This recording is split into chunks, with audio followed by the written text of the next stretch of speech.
You have to admire the craft of sandy potholes, perfectly invisible, yet expert at sabotage.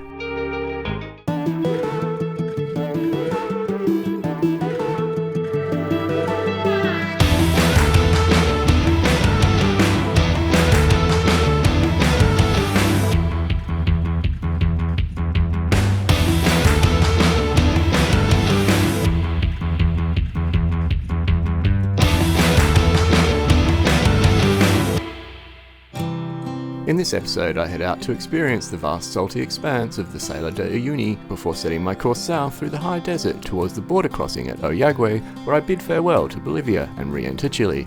From there, it's a stunning desert ride back to San Pedro de Atacama and ultimately on to the Pacific coastal city of Antofagasta. After a well-earned pause in the dusty embrace of Uyuni, it's time to venture out to the gleaming expanse of the salt flats that have made this town famous. But first, the small matter of refueling, a task that in these parts can turn into a bit of a mission. Here in Bolivia, fuel is subsidised to the point where it's practically a public service, keeping it affordable for the locals. But to stop opportunistic outsiders from cashing in, the government imposes a premium price for foreigners. Fair enough, in theory. The catch, though, is the bureaucracy this imposes, a web so tangled that many petrol stations just can't be bothered selling to tourists. After a long wait in line, my first attempt ends in failure. It's a flat, unvarnished no. Luckily, Uyuni boasts more than one petrol station, and where there's competition, there's flexibility. Some Bolivian attendants, adept at navigating the grey areas of bureaucracy, will quietly offer to fill your tank, sin factura, without invoice. They record it as a local sale, charge you the foreigner rate, and pocket the difference. Pragmatism, Bolivian style. As I approach the new station, it takes a moment for the penny to drop. The queue in front of me is for diesel, a different struggle entirely. And at the petrol pump, I'm relieved to hear the magic words. Sin factura a S2.E10. Okay.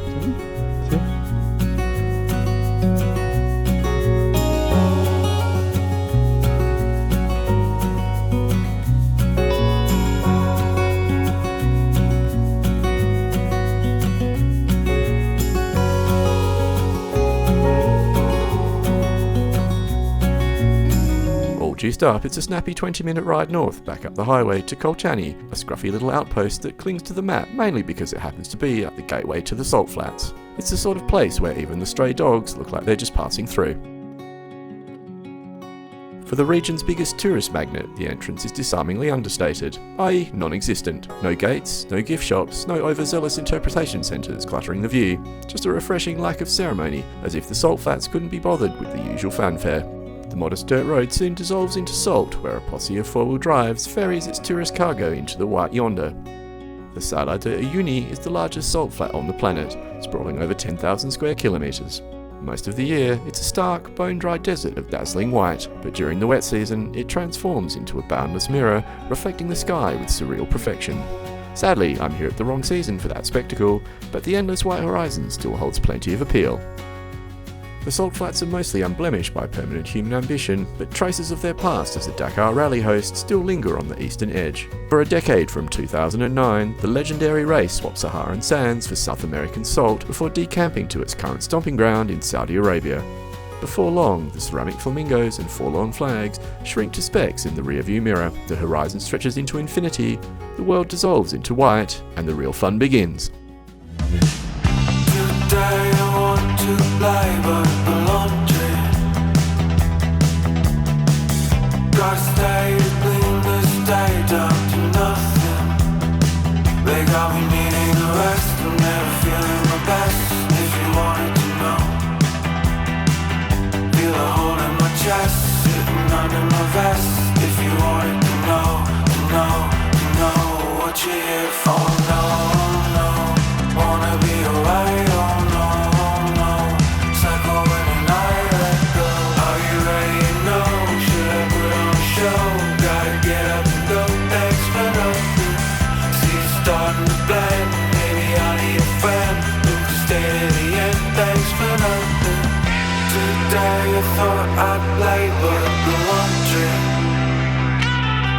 Rising almost dead centre in the endless expanse of the Salar is Isla Incahuasi, a destination as good as any in this otherwise featureless landscape. Its jagged cactus-clad rocks strike a surreal contrast against the blinding white void, offering not only a touch of geological drama, but also the inevitable excuse for a fresh round of photographs. Are you ready?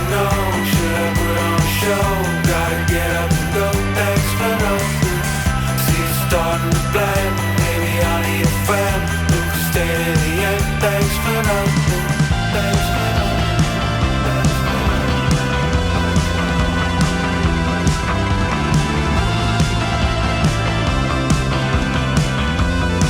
The island hosts a small outpost catering mostly to the convoy of four-wheel drive tourists. I stopped by for a cursory glance, but it doesn't take long to conclude there's not much to linger over. With a good 100 k's of salt stretching ahead before I rejoin the highway, I decide it's best to press on and let the island recede into the haze behind me. Are you ready? No. Should I put on a show? Gotta get up and go. Thanks for nothing.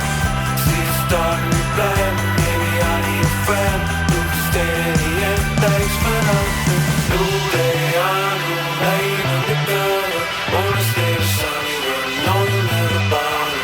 One day I hope better than the other. Gotta stay the sunny, but I know you never bother. The exit to the salt flats is no more inviting than the entrance, but at least the ride back to Uyuni is mercifully short.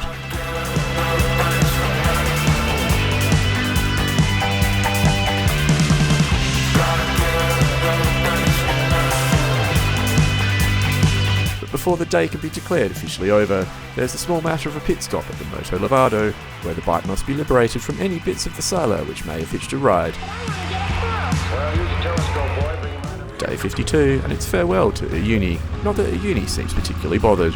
My bike, momentarily pristine after its encounter with soap and water yesterday, is about to return to its dust-caked natural state. The road to Ollagüe will see to that. Here's the story about another bitter man. Before I go, there's one last detour, a brief foray through the town centre, where the morning bustle does its best to look like chaos, but lacks the conviction to keep it up for long. And my destination? Uyuni's only other claim to tourist fame, the Cementerio de Trenes, or train graveyard, a place where locomotives, long past their usefulness, sit in the sun and rust with dignity. What do you do? Oh, decide the roads.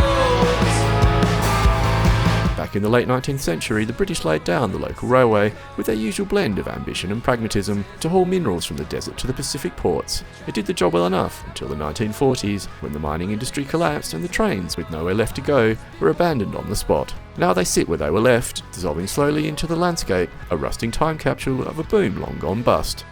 More recently, a few enterprising souls have added their own contributions next door, scrap metal sculptures and welded oddities, carefully positioned to catch the eye of passing Instagrammers who obligingly stop, snap and move on, leaving only footprints and hashtags behind.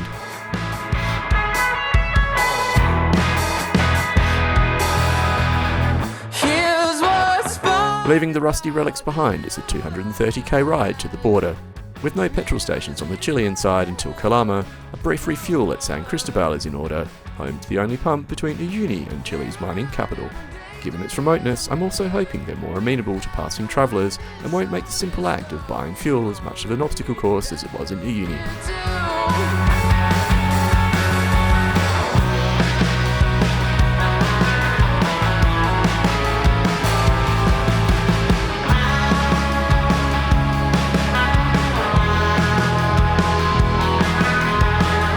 I'd braced myself for dirt all the way to the border, so stumbling onto a stretch of fresh tarmac feels like an unexpected gift.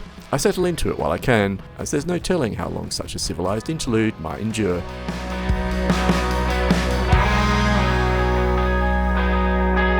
Guess I'll go to Mexico. Rolling into the petrol station at San Cristobal, I can already tell it's not going to be my lucky day. The forecourt is dotted with witches' hats, the universal South American shorthand for no fuel today, amigo. For a moment, I toy with the idea of asking how long the wait might be, but the likely answer, somewhere between a while and forever, dissuades me. I've got enough fuel to reach Ollagüe, so I decide to chance it and push on. There are no official petrol stations until Calama, a solid 200 k's past the border, but in places like this, a few litres can usually be charmed from a local. If not from a pump, then from a plastic bottle of dubious origins.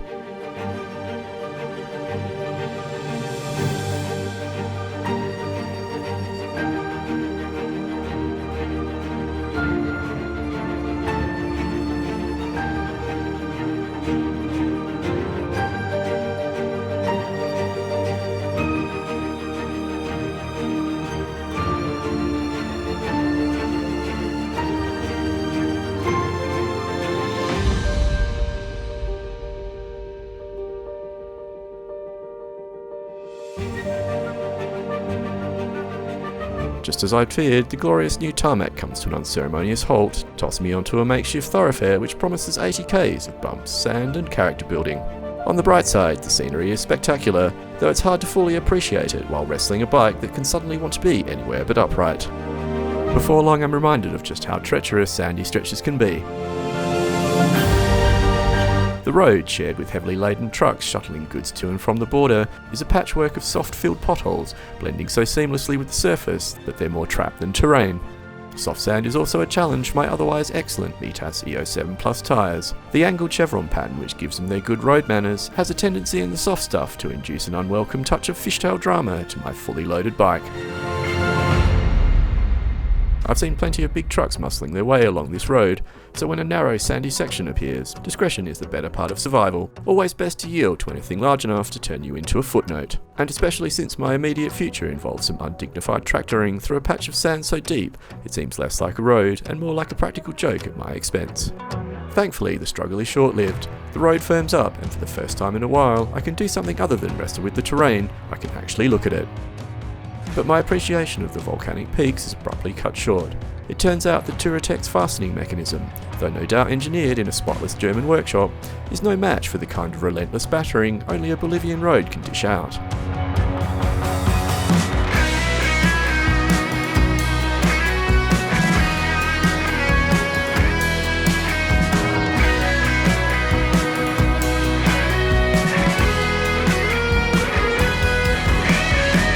The good news is the damage is merely cosmetic, so the air and pannier is hastily reattached and I press on. Could I have avoided this by checking the fittings more often? Probably, but in my defence, the Touratech Rack's KTM supplies are burdened with a design flaw that makes them more prone to this sort of drama than the racks for other brands. A subject perhaps for a future blog post, should my irritation linger long enough.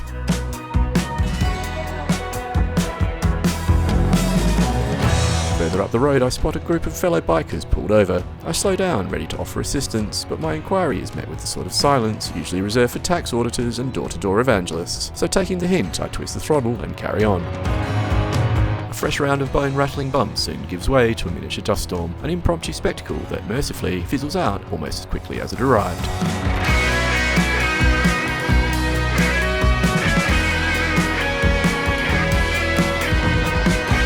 The last downhill run sweeps me past the towering mass of the Callejon Cañapa mountain. One final stretch of deep sand does its best to remind me who's in charge, but then at last I break free onto the vast playa where the border post awaits.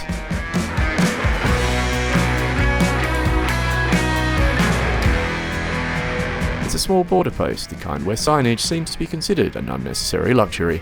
Uncertain of where to go, I opt for the time-honoured strategy of following the nearest truck, on the assumption that it probably knows something I don't.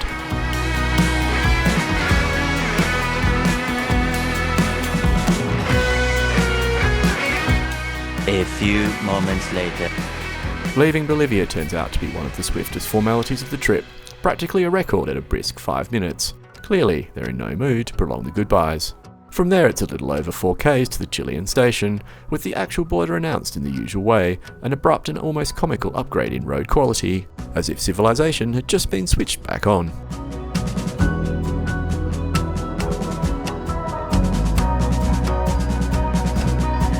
The Chilean side isn't exactly forthcoming with directions either, so I do the obvious thing, park in front of the first building that looks like it might contain someone with a stamp. It's around 2 in the afternoon, which as bad luck would have it, means I've arrived right in the middle of the station's leisurely lunch break. So in stark contrast to my brisk Bolivian exit, I settle in for a 2-hour wait, made all the more maddening by the knowledge that my hotel is only a cruelly unreachable 300 metres away.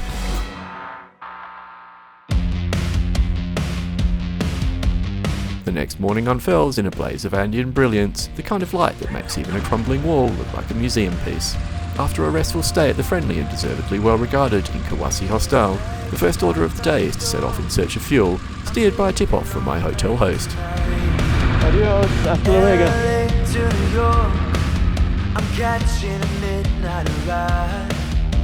Baby, I can't slow down. Got a restless heart and it's falling. The place I'm looking for appears in front of me, though at this hour it has all the animation of a forgotten ruin. No movement, no sign of commerce, just the quiet certainty that if fuel is sold here, it isn't being sold right now.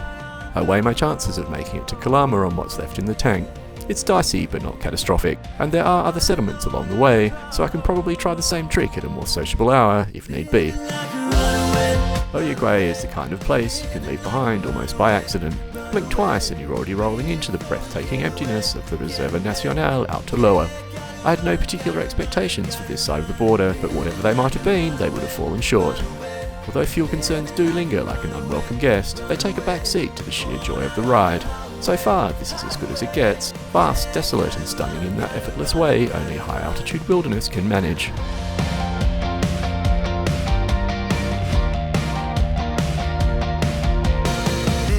Calls on the phone. I've never been good at keeping up. Red eyes in the smoke. I've never been one to pass it up. Baby, it can't stop now. Got a reckless dream and it's killing me. Baby, I'll hit the ground before I make it there, but I gotta see. Back out. Climbing out of the spectacular valley, I roll up to my first Chilean checkpoint expecting at least a token display of officialdom. Instead, the place is as lifeless as a midday siesta. So with no one leaping out to confiscate my oranges or interrogate my motives, I do the only sensible thing, keep on riding.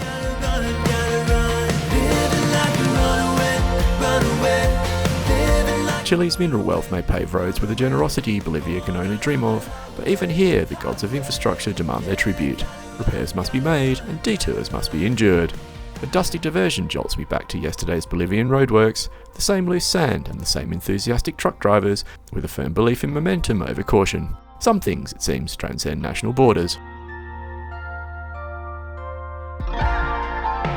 Back out on the road. Before long, the detour relents, spitting me back into the blessed embrace of smooth pavement. The timing is impeccable, almost suspiciously so, as my fuel range ticks down to 0 just as the asphalt returns.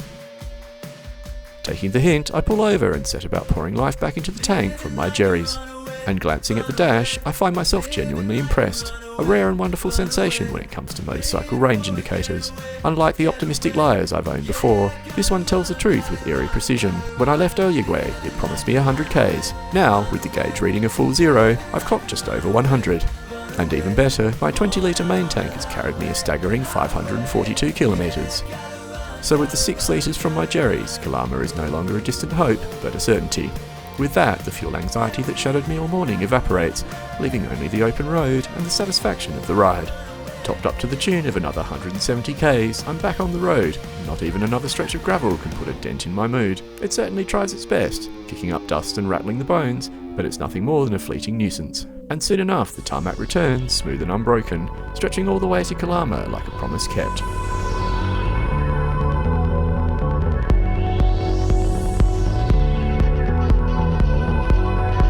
The landscape flattens out into the familiar vastness of the desert, a sight that oddly enough feels almost comforting.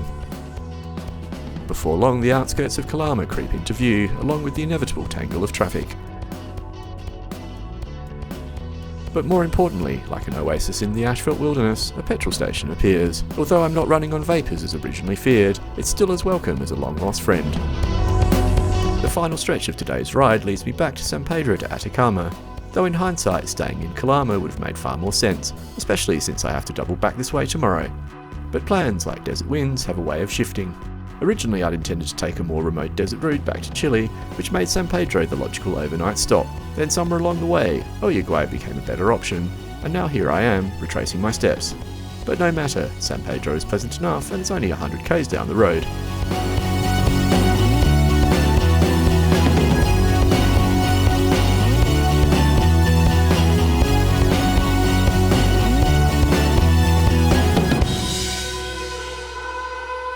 The landscape shifts into the familiar as I descend into the San Pedro Valley, with the kind of déjà vu that comes with retracing old tracks.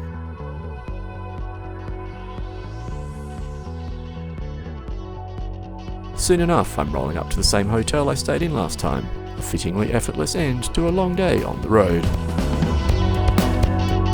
Day 53 and I'll be swapping the inland desert for the seaside variety.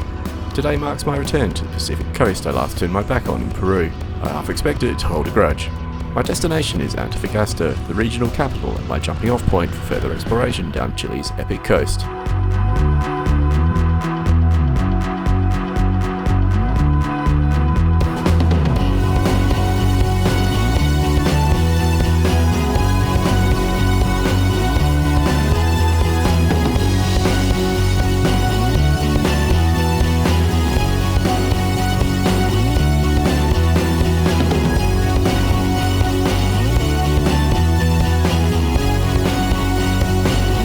After retracing yesterday's steps back to Kramer, I'll be swinging southwest on a highway so fresh it practically squeaks under my tyres.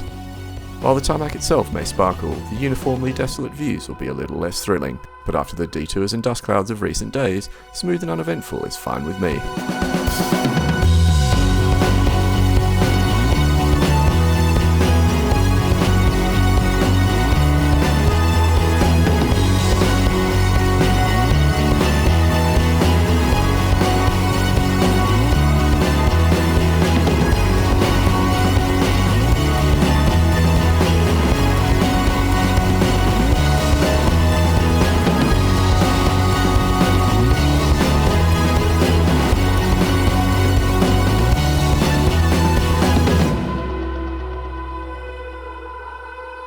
My highway's end is rudely interrupted by a flicker of movement down by my left knee. A quick inspection confirms my suspicions. Bolivia's bone-rattling corrugations didn't just shake my pannier loose, they had a go at the bike itself as well. Luckily, it's a simple fix, but since fate rarely deals out just one loose bolt at a time, I take the chance to check out the other side as well.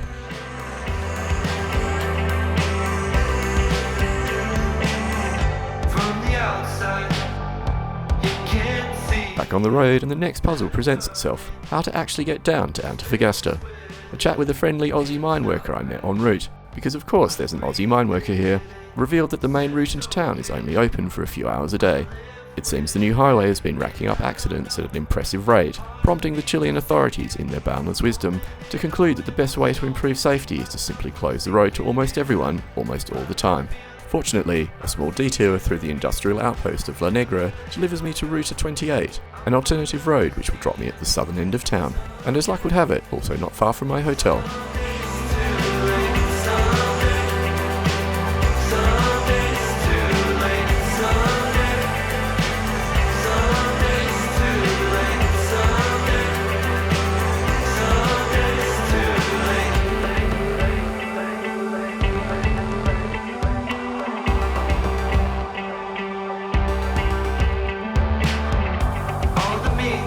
Pacific blue finally appears, a welcome contrast to the relentless beige I've been ploughing through all day. It's good to be back on the coast, even if the traffic is doing its best to remind me why desert solitude has its perks. Roadworks, of course, are the culprit, and in an infuriating location to boot. My hotel is literally right there, but thanks to the chaos of barriers and excavation, there's nowhere to turn around for what feels like half the length of Chile. Eventually I managed to loop back in the right direction. It's been a relatively short day in the saddle, which isn't entirely unwelcome.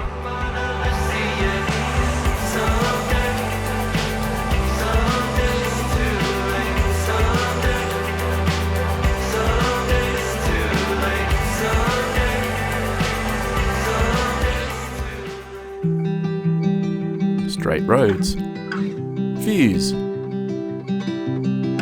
curves, the coast. Red versus blue, vegetation, weird rocks, and dodgy overtaking.